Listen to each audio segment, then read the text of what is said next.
Hey guys, bringing you a Dell diagnostic video today. We're working with the errors: no boot device found, no bootable device, exiting PXE ROM, and any sort of error like that you're getting on your Dell. We'll show you how to address that today.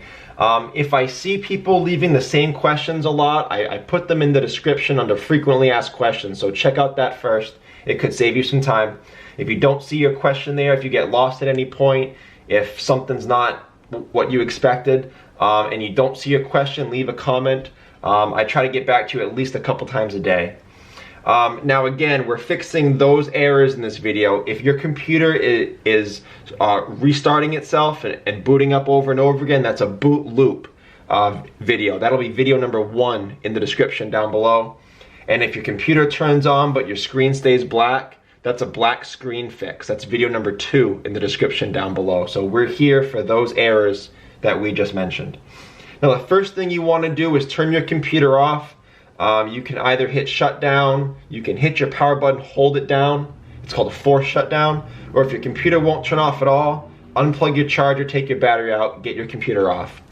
Now before you turn it on, unplug any external devices. If you've got a thumb drive or a USB, if you've got an external something, an external hard drive, whatever, unplug everything. About 15% of the time, that error is coming from those devices and your computer trying to boot off them. Once you've done that, try to restart your computer, see if that error is gone. If the error is not gone, too bad it wasn't that simple. We're going to show you how to deal with that now the first way. I'm just going to turn on my computer here. So the Dell logo comes up, and then it shoots right over to this: no bootable device found. So let me just zoom in on the screen a little bit. That's the error that we're going to be working with for a little bit. No bootable device found. It doesn't give you any other options, so I'll just shut down. So now the first thing we're going to do after we tried removing external devices, I have found that a majority of the time this error has nothing to do with your hard drive. It's BIOS settings in your computer. So hit power, start tapping on F2 right away. That'll help us access BIOS. There we go. Okay, so now we're in our BIOS menu, our BIOS settings. I'm going to show you some settings to change in here to hopefully fix this error. So the first change you want to do up here, fifth one down under General, Date and Time. Oops. My touch screen's a little off. Make sure your date and your time are correct. This can cause all sorts of errors in BIOS if that's not correct. So yours may look a little different depending on the year of your computer, but if it looks anything like mine, you just tap into the fields here and then you can type a new number. So make sure your date and time are correct. The next thing you want to do, go over to boot sequence, and you're going to see 2 options here: Legacy and UEFI. Sometimes you won't see Legacy, it'll be listed as CSM, but you'll see 2 options, in this case UEFI and Legacy. Now, without going into great detailed explanation, the way you want to choose which one to have is based on how your operating system was installed way back when it was originally installed, which oftentimes we don't know. For that reason, we're just going to change it to the other one and then try booting off that. Now, I can't change from UEFI to Legacy. It's grayed out, so I'm going to show you how to do it. And then after that, I'll show you how to change from Legacy to UEFI if that's your situation. So in order to change out of here, first thing I'm going to do is go to Secure Boot. I'm going to open that up. Yeah. And then I'm going to go to Secure Boot Enable. And as you can see here, it's enabled. I'm going to disable it. Asking me if I'm sure, yes. And then I'm going to go back up to Advanced Boot Options. It's right under Boot Sequence where we were. So Advanced Boot Options. Enable Legacy option, I'm going to click Enable. And if I go back to boot sequence where we started, now you can see Legacy is ungrayed and I can select it. So if you're going in reverse and you already have Legacy and you want to choose UEFI, you would basically do the reverse of everything that I just showed you. Down here in Secure Boot, under Secure Boot Enable, you would enable it. It should currently be disabled. And then back up here in advanced boot options, you would unclick that. And then back in boot sequence, you would choose UEFI. So I'm gonna hit apply changes, yes. Also, oftentimes in this screen above this, there'll be a boot sequence. Make sure your hard drive is listed first. Usually you would tap on hard drive and then you would tap on the arrows to make it go up. But make sure that it's booting off of your USB, sorry, not your USB, your hard drive, and not anything else. So I'm gonna exit.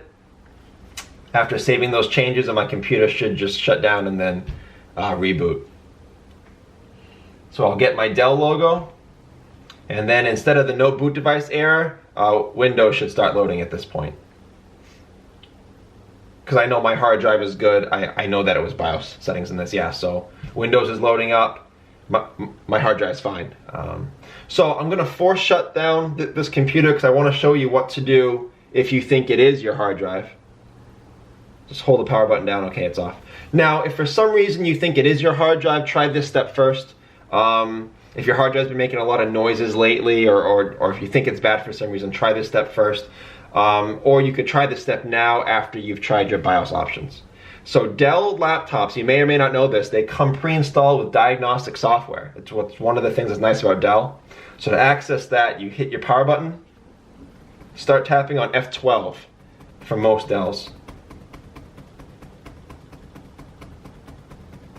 Okay. So here we are in this screen now from tapping on F12. Up here you want to go down to diagnostics. Oh, touchscreen doesn't work here. Diagnostics, that's what we're running, so hit enter. And this brings up our Dell diagnostic tool, and it auto starts. So now it's testing our LCD. Were color bars displayed, yes or no? Yes. And then it just keeps it keeps running through the tests. Warning, charger is not detected. Huh. Maybe it doesn't like my charger. So yeah, what this is doing now is it's going to test all your hardware, your hard drive, your RAM. It'll test everything, see if it's healthy. Estimated time 2 minutes 9 seconds, maybe closer to 5 minutes. But down here there's an arrow. I'm going to click on that to show you what it looks like when it's being tested. Okay, this is just saying that my charge is funky. I'm just going to hit yes, continue testing. So over here on the left, if you'll see, there's all sorts of different hardware here that it'll test. As you can see, it's already tested your LCD display. That was with all the color bars. There's a green check mark near it. It passed. Same thing with the CD-ROM's already been tested. Your USB ports have already been tested. Your webcam's been tested. So it's testing everything. Down here, where is it? Oh, there's your hard drive. There's your memory or your RAM. So those two things are going to get tested as well. If they come back red with a red X or something, you know that they're bad, and then you know to replace them. That's where you're getting the error from.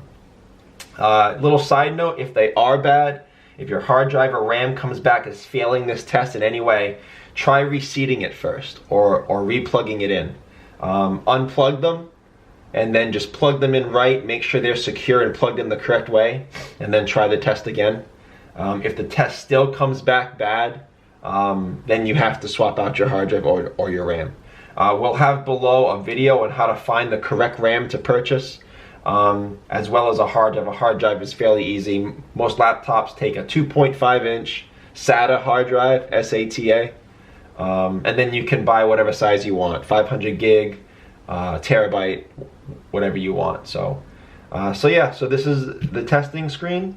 This is where you would see your outcomes. If you have any questions, again, check out frequently asked questions below, the FAQs. Any questions you don't see, leave a message. Please like and share if this is helpful, and subscribe if you enjoy do-it-yourself computer repair. Thanks for watching, guys.